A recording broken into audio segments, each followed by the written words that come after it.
Halo semua, gimana kabar kalian hari ini? Semoga kalian selalu diberikan kesehatan yang tidak terbatas dan senantiasa selalu dianugerahkan rezeki yang sangat melimpah. Pada kesempatan kali ini, saya akan menceritakan sebuah kisah yang sempat menggemparkan di beberapa media sosial dan menjadi perhatian dalam seluruh jajaran di pemerintahan.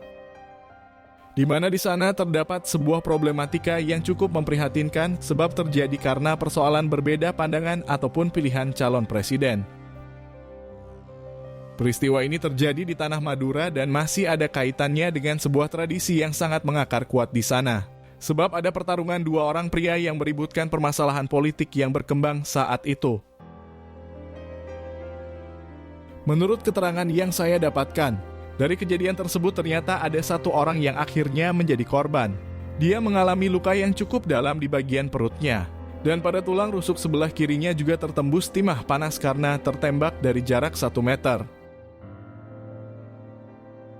Diketahui bahwa kejadian ini sebenarnya hanya dipicu karena permasalahan di media sosial. Mereka saling ejek mengenai persoalan dukungan kepada Bapak Prabowo dan Bapak Jokowi. Hingga perdebatan itu tidak bisa terhindarkan dan berkembang menjadi peristiwa yang tidak akan pernah terlupakan. Lalu bagaimana kronologis atas kejadian tersebut? Dalam kesempatan kali ini saya akan membahasnya secara keseluruhan dan mengungkapkan beberapa fakta atas kejadian yang sebenarnya terjadi. Semoga dari kisah ini kita bisa mendapat banyak pelajaran yang terkandung di dalamnya. Terlebih sebentar lagi kita akan dihadapkan pada pemilihan calon presiden. Dan pasti banyak orang pasti akan berbeda pilihan politik. Hingga saya berharap bahwa perbedaan politik tidak harus dijadikan permusuhan, sebab dasarnya kita semua sama-sama ingin Indonesia maju terlepas siapapun yang menjadi pemimpinnya. Kejadian ini terjadi pada hari Rabu di tanggal 22 di bulan November di tahun 2018 dan bertempat di Kecamatan Sokobanah di Kabupaten Sampang di Kepulauan Madura.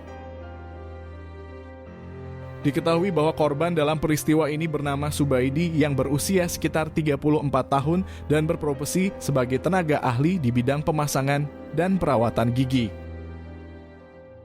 Menurut keterangan yang saya dapatkan, ketika itu Subaidi sering menerima panggilan telepon dari seorang pria yang hendak memasang gigi palsu. Pria itu mengaku bahwa dia tinggal di Kecamatan Sokobanah atau berjarak sekitar 10 km dari rumah kedua orang tuanya. Akan tetapi saat itu Subaidi sedang berada di Kabupaten Malang. Dia memang sejak menikah menetap di rumah mertua dan hanya sesekali pulang ke rumah ibunya di Kabupaten Sampang. Hingga sekitar kurang lebih 1 minggu, pria itu terus-menerus menanyakan perihal kepulangan dari Subaidi. Dia mengaku bahwa giginya sudah berlubang dan butuh bantuan untuk segera dilakukan pencabutan. Menurut kesaksian dari Nur Faizah selaku istrinya, ketika itu suaminya seperti didesak untuk segera mengobati pria itu. Dia seolah tidak punya akses ke dokter yang lain dan hanya percaya kepada suaminya. Nur Faizah juga mengatakan bahwa dirinya tidak mengenal sosok pasien tersebut. Dia hanya melihat dengan selintas bahwa nomornya tidak tersimpan di ponsel milik suaminya. Hingga karena terus-menerus didesak, Subaidi kemudian memutuskan untuk pulang ke Sampang sambil membawa anak dan istrinya. Pada hari Rabu di tanggal 22 di bulan November, Subaidi kemudian berangkat untuk menuju ke rumah pasiennya tersebut. Dia juga sempat berpamitan kepada anak dan istrinya, hingga memberikan pesan bahwa kepergiannya ini tidak akan sampai larut malam. Nur Faizah saat itu sama sekali tidak memiliki firasat apapun sebab pekerjaan sebagai dokter gigi memang sudah dijalani oleh suaminya sejak 1 tahun terakhir ini. Dia juga sempat melihat keberangkatan suaminya yang mengendarai sepeda motor. Ketika itu Nur Faizah menatap lekat pundaknya dan merasa bersyukur bahwa memiliki suami seperti dia. Nur Faizah mengungkapkan bahwa pernikahan di antara keduanya selalu ditempa oleh masalah ekonomi, penghasilan suaminya yang kadang tidak menentu hingga kelahiran seorang anak yang membuat kebutuhan hidup semakin tidak terkendali. Akan tetapi sosok dari Subaidi selalu menguatkannya. Dia memiliki ketenangan dan kedewasaan yang cukup tinggi dalam menghadapi permasalahan hidup yang sedang dijalani. Nur Faizah juga mengatakan bahwa suaminya sama sekali tidak pernah marah terhadapnya. Dia selalu bertutur kata yang lembut bahkan ketika dirinya sedang marah. Singkat cerita, perjalanan dari Subaidi menuju calon pasiennya itu berjalan normal. Dia juga sesekali berhenti untuk menanyakan letak persis tujuan rumah pasiennya tersebut. Hingga tiba-tiba sebuah motor dari belakang kemudian menghadangnya. Subaidi saat itu sempat terjatuh dan langsung mencoba berdiri untuk melihat si pemilik motor yang menabraknya. Akan tetapi tanpa disangka Subaidi ternyata langsung diserang. Dia juga membawa sebilah tajam di tangan kanannya dan pertikaian tersebut tidak bisa terhindarkan. Subaidi kemudian melihat bahwa pria yang sengaja menabraknya adalah temannya sendiri. Dia bernama Idris yang pernah belajar satu pondok dengannya. Ketika dalam penyerangan tersebut, Subaidi kemudian dengan sekuat tenaga melakukan perlawanan dan mempertahankan diri. Namun sayangnya beberapa detik kemudian ada timah panas yang menusuk ke dada sebelah kirinya. Peluru itu bahkan menembus sampai ke tulang rusuknya yang paling belakang. Saat itu Subaidi sudah tidak bisa berbuat apa-apa lagi. Dia juga sempat menatap tajam ke arah wajahnya yang kemudian langsung melarikan diri dari sana. Para warga kemudian langsung berdatangan ke arah Subaidi. Mereka awalnya terkejut mendengar sebuah letusan yang sangat keras. Dan setelah melihat keluar ternyata ada satu korban yang sudah terkapar dalam keadaan yang tidak berdaya. Para warga kemudian bergegas untuk melakukan pertolongan. Mereka juga langsung berinisiatif untuk membawanya ke rumah sakit yang berjarak tidak jauh dari sana. Setelah sampai di rumah sakit tersebut, Nur Faizah bersama kedua orang tuanya kemudian langsung menyusul. Mereka juga mendampingi Subaidi di ruang gawat darurat. Nur Faizah mengungkapkan bahwa suaminya sempat mengobrol mengenai kronologis yang terjadi. Dia berkata bahwa pelaku atas penyerangan ini bernama Idris.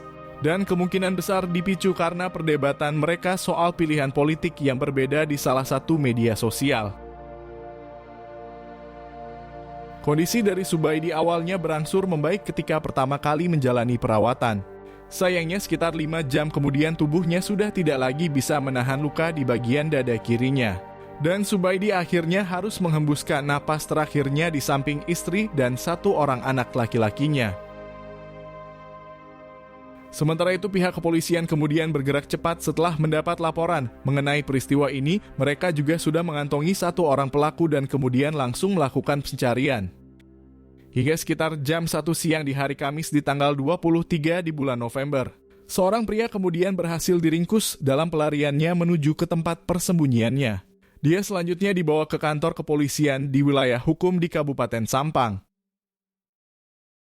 Pria yang bernama Idris dan berusia sekitar 30 tahun itu kemudian mengakui semua perbuatannya.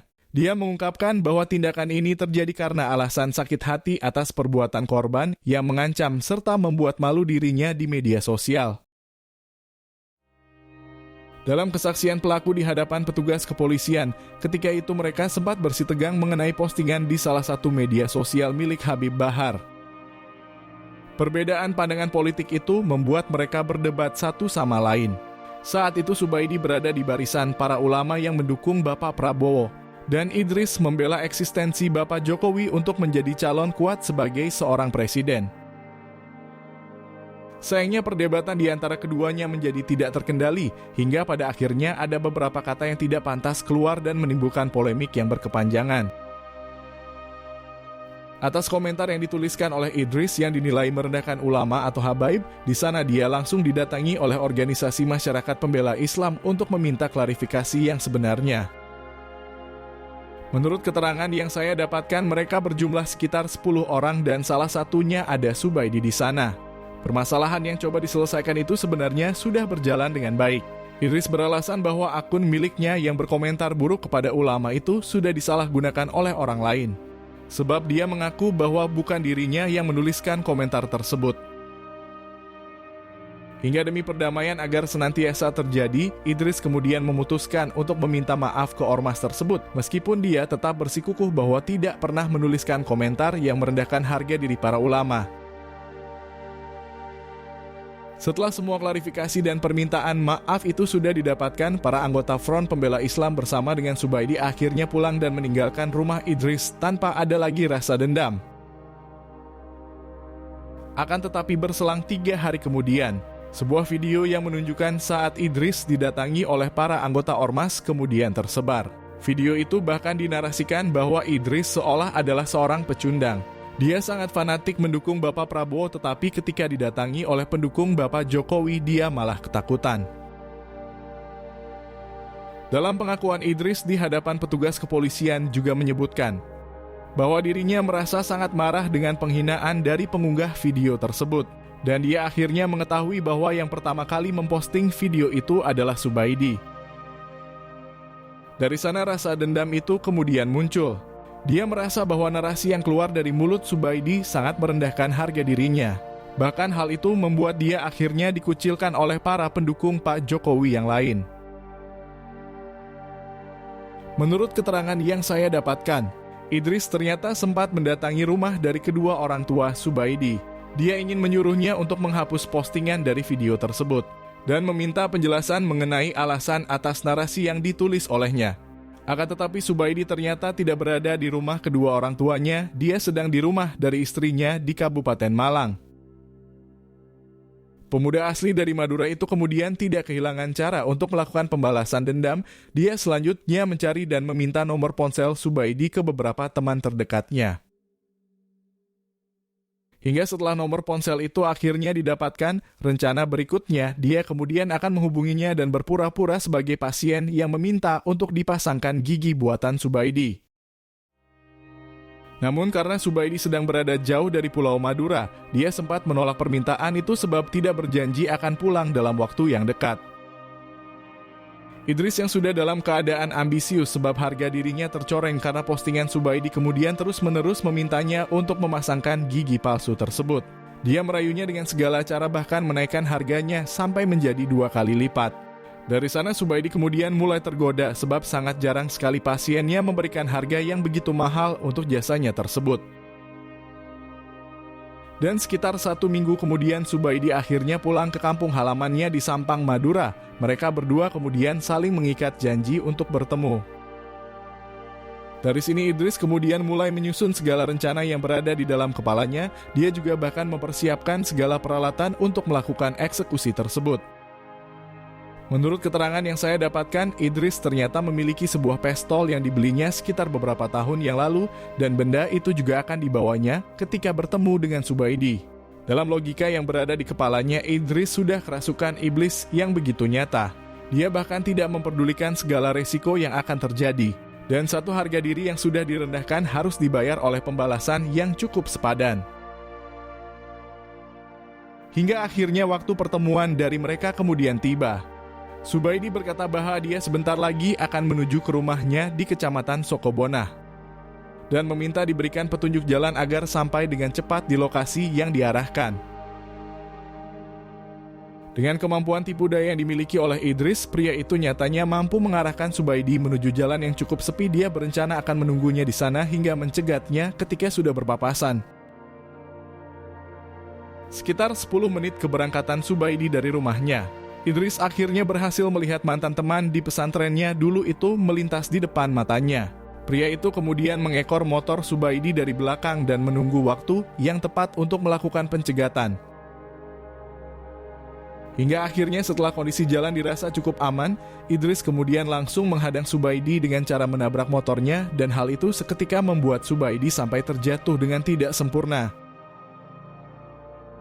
Tanpa berpikir terlebih dahulu, dia kemudian langsung mengarahkan segala serangan ke tubuh Subaidi. Saat itu pikirannya hanya terbalut rasa emosi dan sakit hati yang memuncak sangat tinggi. Setelah dirasa bahwa Subaidi sudah tidak mampu untuk melakukan perlawanan, dia kemudian langsung melakukan eksekusi itu tepat di dada bagian kirinya.